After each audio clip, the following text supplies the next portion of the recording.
Welcome to Wonders and Miracles podcast, where we celebrate miraculous moments in everyday lives. I'm Liza Lawrence. I'm glad to have you join me as we celebrate wonders and miracles together. All right. Well, I am here today with Betsey from Idaho, and we just made a quick connection. We actually are from the same area. We look familiar to one another, but probably haven't ever officially met. So that's really fun.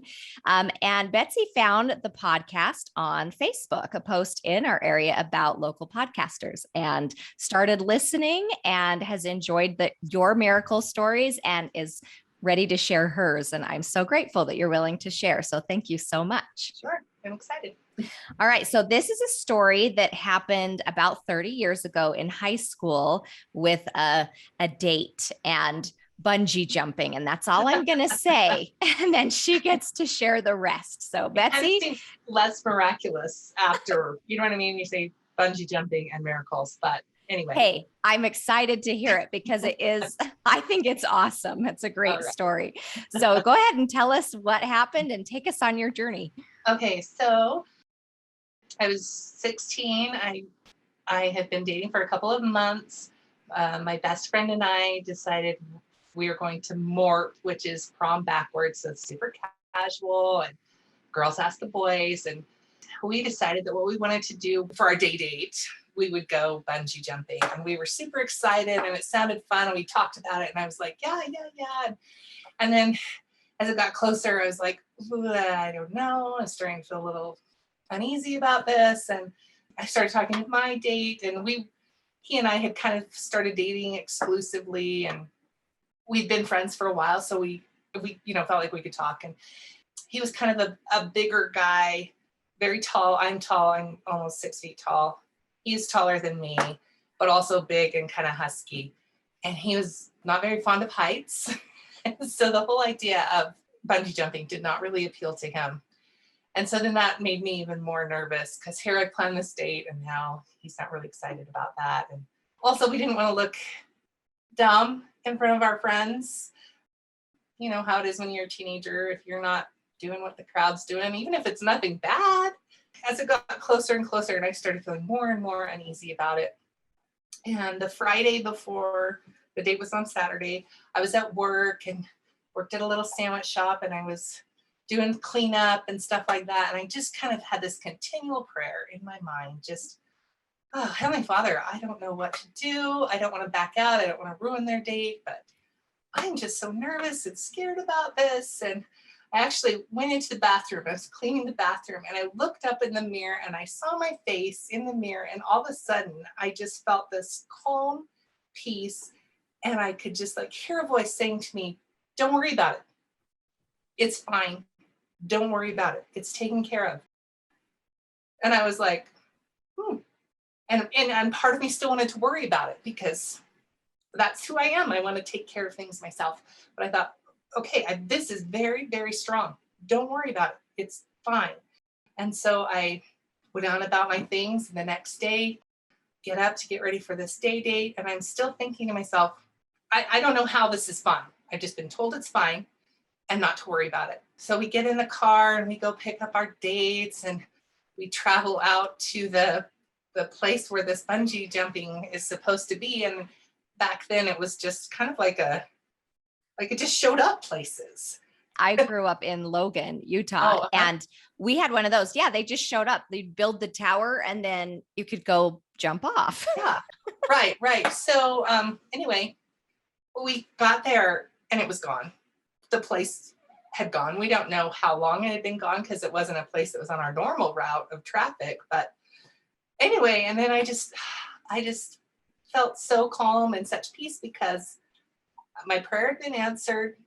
I didn't need to worry about it. And when I accepted that, it was just like a little tender mercy to me. And it was a testimony to me that my prayers are answered, no matter how insignificant they might seem.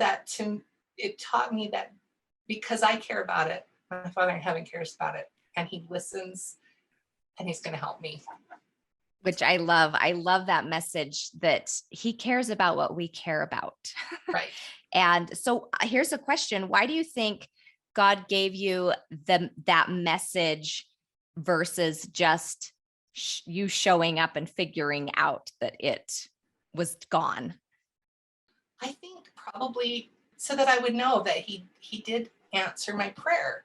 Because I think if I'd have just showed up, I'd have just been like, oh, okay, so it's gone. Okay. But because I had that very distinct, very clear impression to not worry about it, it was going to be okay. That I don't know. It was just, I think that's why he sent it to me so that I would know. And then also, I think it's helped me in other times in my life when I've had things to pray about and things that have worried me. And I felt that same spirit of, it's okay. Just let this one go. I've got it. And he does. Always. How did your date react? Did you tell him about your message that, hey, we don't need to worry about this? How did that end up? I didn't. I don't think I did say anything to him about it. I guess that wasn't the important thing for me. Right. But we were both very relieved. And actually, I think the couple that we went with, I think that they were relieved too. And I think they just hadn't been willing to share, because when we pulled up and it was gone, we were all just like, oh, okay. Like none of us were upset. We're just like, okay, well, we'll go do this other thing that we were going to do. That just changes our time frame, but it's all fine. And another thing I think about maybe why I received my answer that way, I've shared this story lots of times when I've been teaching my church Sunday school age children, to show them that this was just kind of really a silly thing in the grand scheme of life. This was not a huge thing, but I prayed about it, and Heavenly Father answered my prayers. And I can't ever deny that. I can't ever deny that I felt that. I know what I felt, so that other kids can know that they can pray about something that seems insignificant and that it will be answered. So many people, children, especially young children, rely on other people's experiences and their testimony to start to build their own. Right. And to practice what you've experienced. And so I do love those lessons that God gives us to give to other people, even though it is, this is your miracle. This was your experience, but I love that you've been able to use that to bless other people and to help them. I mean, I know going to church my whole life, being inspired by other people's experiences. And now as adults, we often get to share inspire others. Right. And and hope that they can gain strength from that. I love that. I love that. Well, anything else you wanted to share that you learned from this? Just one more thing that it kind of ties in with, and recognizing that spirit, is that it's been 10 years ago, my husband was diagnosed with cancer. So of course there were a lot of prayers involved in that. And I wasn't sure about the outcome, even though as far as cancers go, this was a minor one compared to what so many other people deal with. But my daughter at the time was 10, and of course was very worried. And we were headed down to Salt Lake City to Huntsman's, and she didn't know, and we didn't know what exactly was going to come of it. And she was just crying. And I said, are you okay? And you're scared? Are you scared that your dad's might not come home? Are you scared that he's going to die? And she said, yeah, I am. And I said, he's not. Because I had that same feeling that I'd had all those years ago when I was a teenager, of just, this is how it's okay. And that's kind of a bold thing to do in a situation like that, to just look at your kid and say, this is not where he's going to die. This is not it. And that's exactly what I told her. This is not how he dies. And I didn't have any moment of doubt telling her that. And it was because I felt that same spirit, that same exactness, that this was the right, true thing to say at the time. So I know that's not what I told you to begin with, but anyway, it connects. I love that. It absolutely connects. I think that's another great principle to think about, is how do you recognize the Spirit and God talking to you? And can you recognize that? And then when you pay attention to that, you'll recognize it as you continue to go through life. I love Right. that so much, that firmness in knowing, that knowing. Mhm. I call it a spiritual knowing, like you just know some Yeah. truths and you Yeah. can't explain how you know it. Well, and until that very moment, I didn't know it. I But love at that that. moment, it just was there, and I knew it, and I didn't doubt it. And even driving down there, my husband was kind of iffy, and I'm like, I'll let you say all these things because I know you need to say them, but I know that this is how it's going to go. Wow. Oh. And I'm sure your strength in knowing helped him I hope so. and her. I'm sure it did. I believe that. I believe when one person's faith is so strong and so sure, it can buoy other people up to Yeah. get through it. So I'm assuming he got through this journey. He did, and they removed it at the time, and he's been cancer free ever since. So Wow. been great. Good. I'm happy for you and him. And Ah, I love that. I do love that connection. Do you feel like you needed that early experience? Was that one of your very first experiences with that, like just spiritual understanding and connection of this is how the spirit talks to me? This is how God talks to me. that's the first one I remember. And I was, like you said, I was raised in the church, and we relied on prayer a lot as a family. We went through a lot of things where we prayed a lot, but that was the first time I just really remember, without a doubt, this is the spirit talking to me. And there's a lot of times, as you know, I'm sure, when you pray and you're like, is this the spirit? I don't know. I hope it is. I hope I'm making the right choice.